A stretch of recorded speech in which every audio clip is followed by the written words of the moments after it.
Ave Maria, gratia plena Dominus tecum, benedictus tu mulieribus et benedictus fructus ventris tui, Iesus. Sancta Maria, Mater Dei, ora pro nobis peccatoribus, nunc et in hora mortis nostrae. Amen. In nomine Patris et Filii et Spiritus Sancti. Amen. Carissimi beloved in Christ, welcome to this broadcast Mass. As we said, on this, the feast of the octave, as it were, really, day of St. Agnes of Rome, Virgin and Martyr. We also, too, commemorate today the 13th century saint, Saint Peter Nolasco, a native of Barcelona, who, with St. Raymond Peñafort, whom we celebrate next week, co-founded the Order of Our Lady of Mercy, or of Our Lady of Ransom, a religious order primarily of men that was founded to release, aid in the assistance of the release of captives, then particularly in Spain of the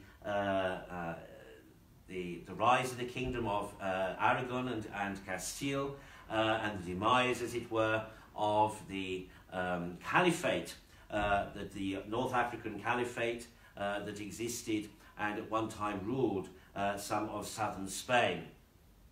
The idea behind the order was that, inspired by the Blessed Virgin Mary, who appeared in a vision to the founders, the monks, for they were monks, they took vows of poverty, chastity, and obedience, but they took a fourth vow of being prepared to be a ransom captive.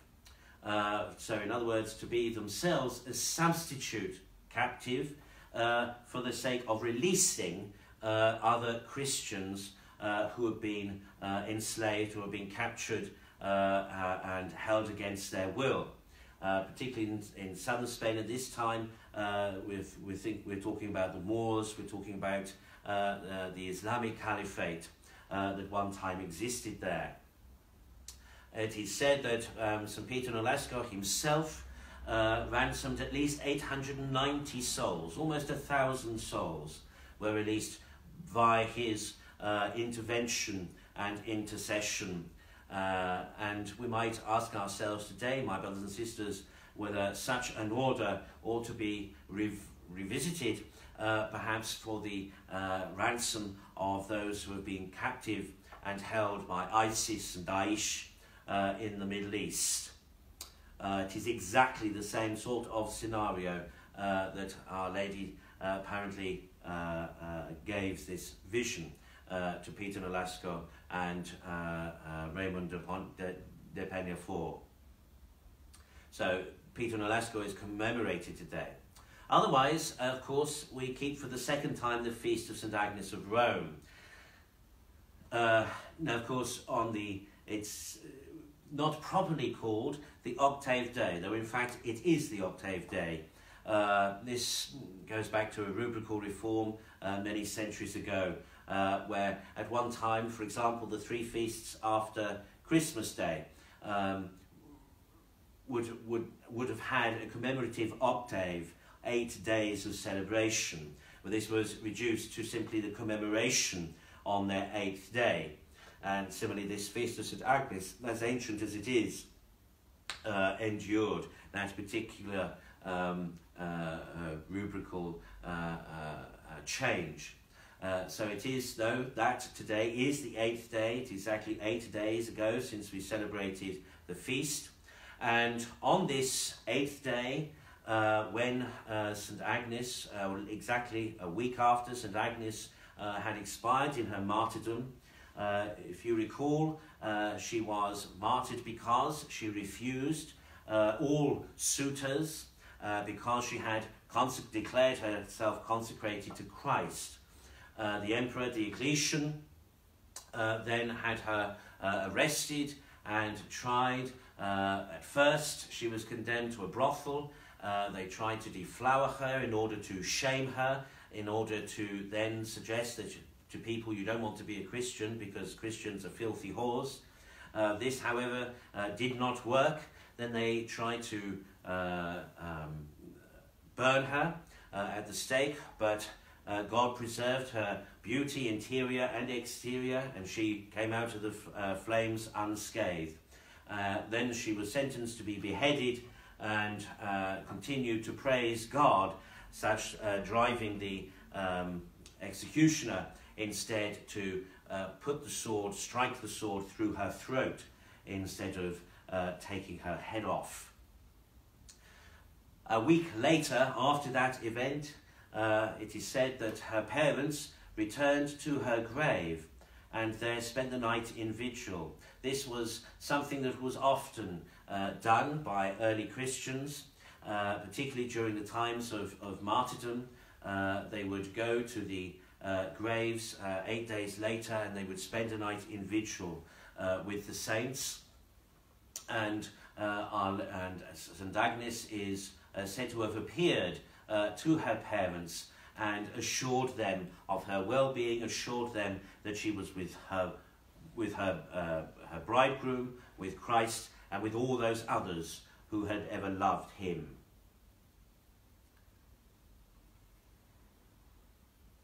St. Agnes, one of the great martyrs, virgin martyrs of Rome, and perhaps one of the youngest, according to tradition, being only about 12 years old, 12 or 13 years old at her martyrdom.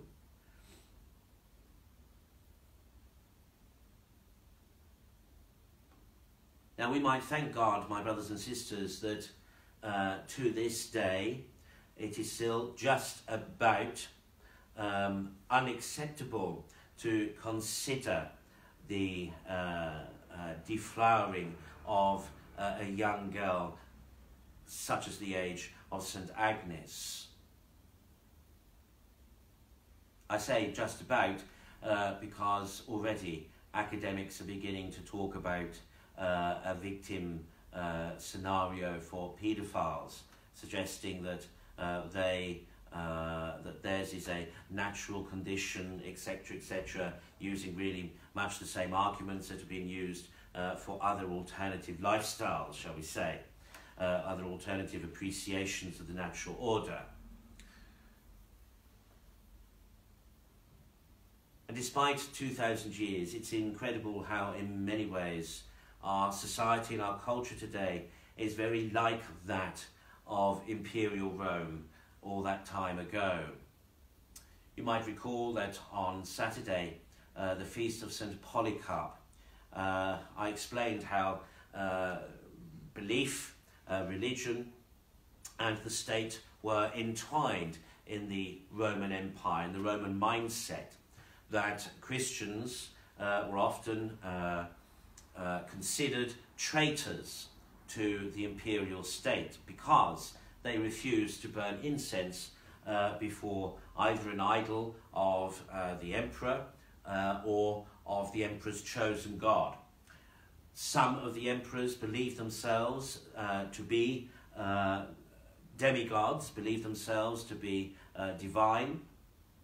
Caligula, for example, Nero. Some of the emperors were perhaps a little more modest, but nonetheless would would have a favoured deity as a patron, as it were, of their reign, and people were expected to share in the same faith as the emperor, and thus any contrary faith or religious practice was often barely tolerated, usually only for the sake of peace. For example, Palestine, Israel, the Jewish faith and the Jewish temple for so long were only permitted by the Romans because they didn't want to face the prospect of a continual war scenario, though eventually, of course, that all changed by AD 70. However, so it was that when the emperors like Diocletian, Decius, Valerian, when they outlawed Christianity, Christians became enemies of the state. They became traitors. They were considered treasonous. And so when they were arrested, they were often required, if they wanted to be spared their lives, they were often required to make some act of veneration toward the imperial religion. So, as I said, either to burn incense or otherwise venerate an idol of the emperor, if he at that time believed himself to be divine, or to do so before an idol of his chosen patron god from the Roman pantheon, which was a little like the Greek pantheon of gods.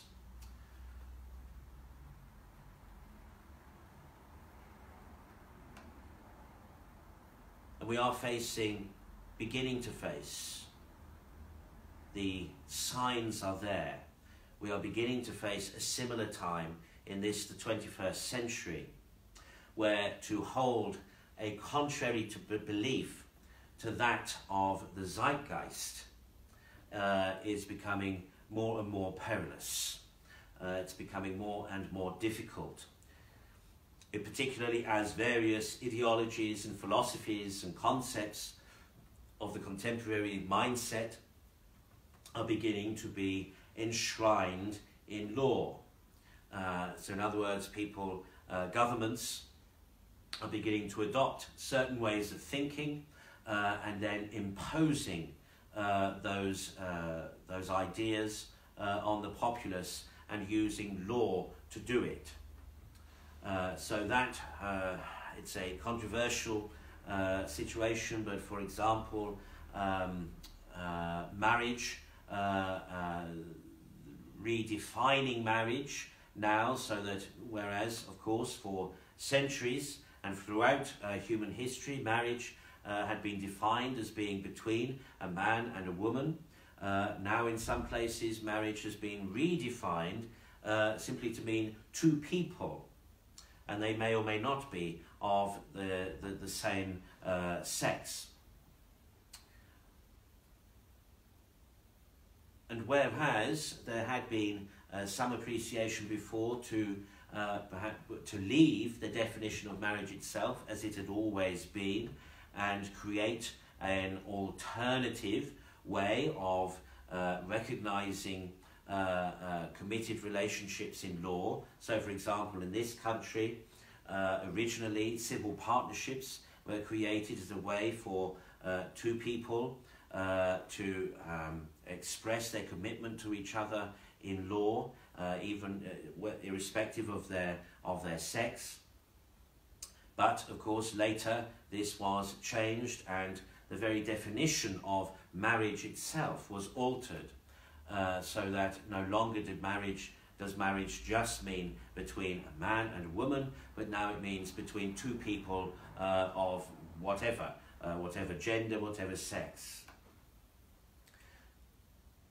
And rather than leave things there, the law then was also changed, and is being changed to suggest that anyone who disagrees with this is expressing or manifesting a form of phobia or a form of hate, and thus may be subject to fines and possibly even imprisonment. Indeed, just recently, one of the European countries have imposed now a prison sentence for those who refuse to acknowledge or to recognize same-gender unions or same-gender marriage. And this, my brothers and sisters, is a trend that may indeed continue to cover other subjects as well. Now, a more balanced society, and one would hope that in the 21st century, we as the human race might have learnt from the lessons of history. We might have thought that a more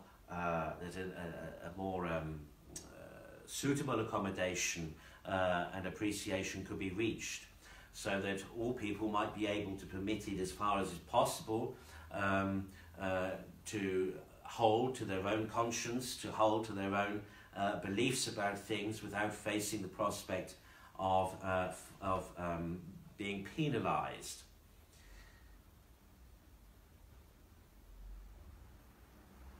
and in a funny kind of way, some of these ideologies, some of these concepts, some of these notions that are beginning to be enshrined really are, rather than a matter of fact, rather than a matter of natural distinction or natural revelation, rather than being a matter, rather are matters of personal belief, bordering on personal belief.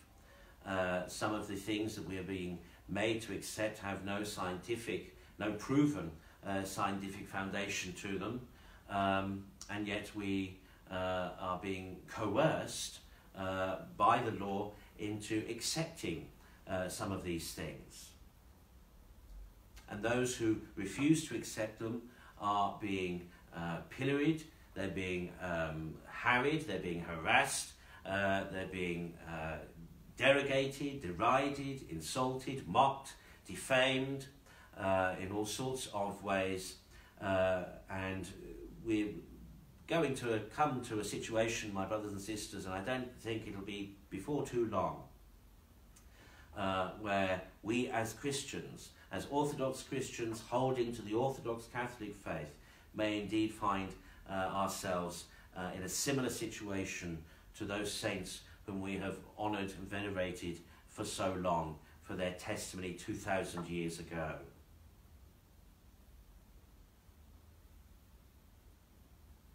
It is a great shame and a great pity that we seem not to have become so civilized that we've learned from history that forceful coercion does not work. Forceful coercion does not result in humble surrender and submission or quiet submission, but rather it often, and more often than not, results in resilience, results in resistance, results in retaliation, and then of course there are reprisals. Coercion on this way does not work.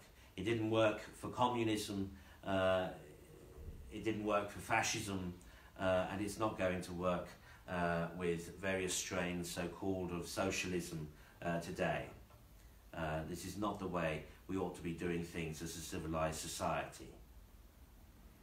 And so it is that although we extol a virtue of freedom of religion or freedom of speech, gradually these two things are being eroded, being taken away, being diminished, instead being replaced with an imposed set of ideologies and a worldview. And this is going to make it difficult, my brothers and sisters, for us to publicly express our faith. Indeed, the public expression of faith itself is being eroded already. With the voice of the church is being hushed in the public fora, unless religious leaders have anything to say that is in sympathy with the contemporary zeitgeist, then it is basically refused a voice. And some of us, my brothers and sisters, already know, perhaps among our colleagues, perhaps among our friends even, perhaps among our families, a growing, no more antipathy, but now a growing angst, as it were, against us as individuals holding to an orthodox expression of our faith. But how do we respond? Well, we ought, my brothers and sisters, to respond in like fashion to those martyrs of the faith 2,000 years ago.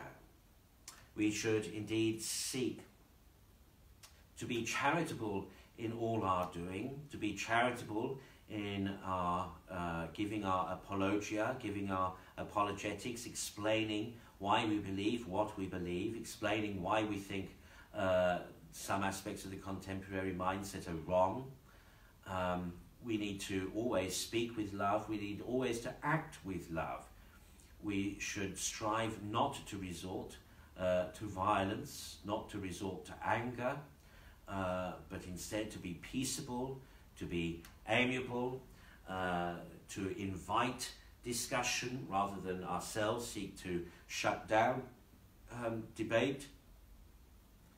But at the same time, we should be resolute and steadfast.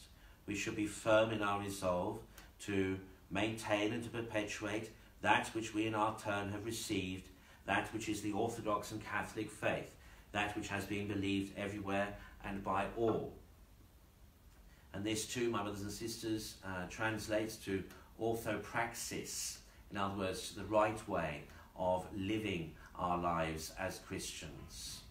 We ought, my brothers and sisters, if we're perhaps not prepared to have a discussion, to have a debate, if we want to avoid controversial, as it were, scenarios, then we ought instead diligently and quietly to live our lives and practice our lives as far as we are able according to orthopraxis, according to the right way of living for Orthodox Christians.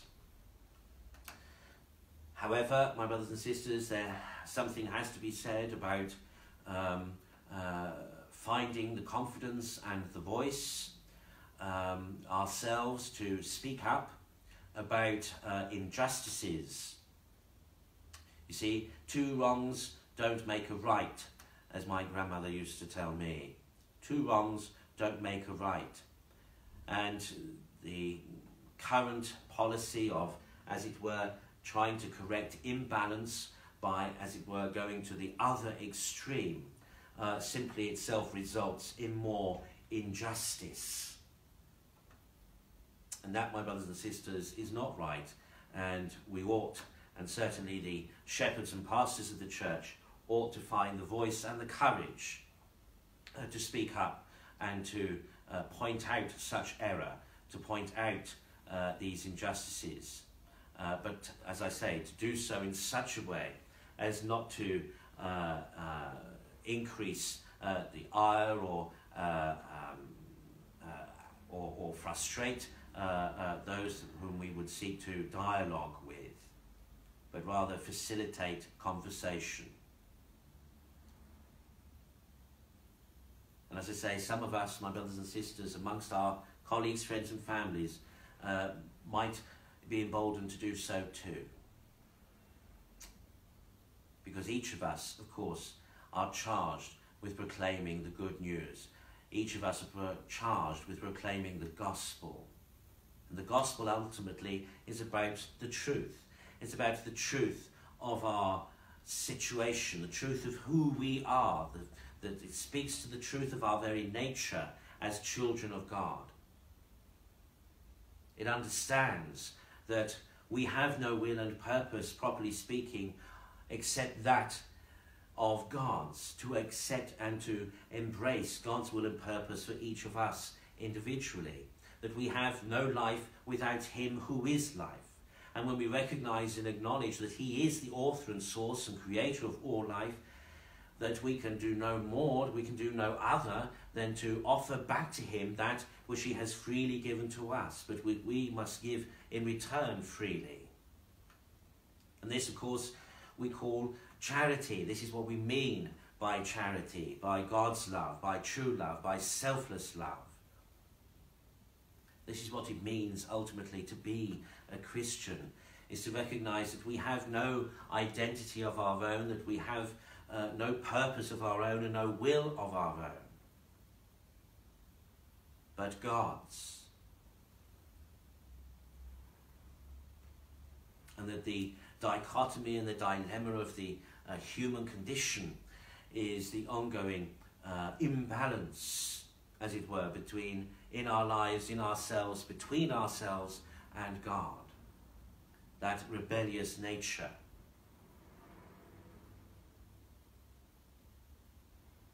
And yet, we know now, after so many hundreds of years of wisdom, gained from experience and insight, we know that actually to be truly free is in fact to completely surrender oneself to God.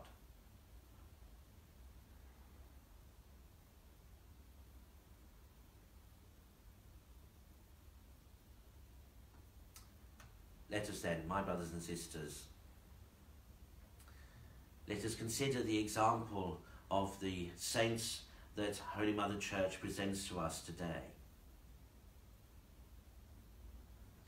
One who so loved God that she desired to give herself to him as a pure and spotless oblation, and endured all manner of things to preserve herself.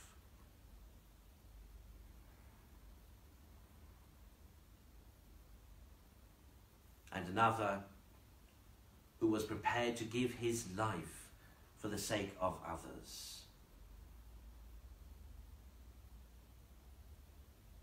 As we reflected the other day, the saints, my brothers and sisters, are a part of our salvation history, each and every one of them. Because it is through and by their witness and testimony that we have received the faith ourselves. If they had not made the sacrifices that they had, we might never have heard the gospel ourselves. We might never have been baptized. We might never have known salvation. And so we ought to honour and venerate this inheritance, this legacy that we receive from them, by ourselves embracing and being prepared to pay whatever is ultimately necessary for the sake of our love of God and of God's love for us. Who is Father, Son, and Holy Ghost.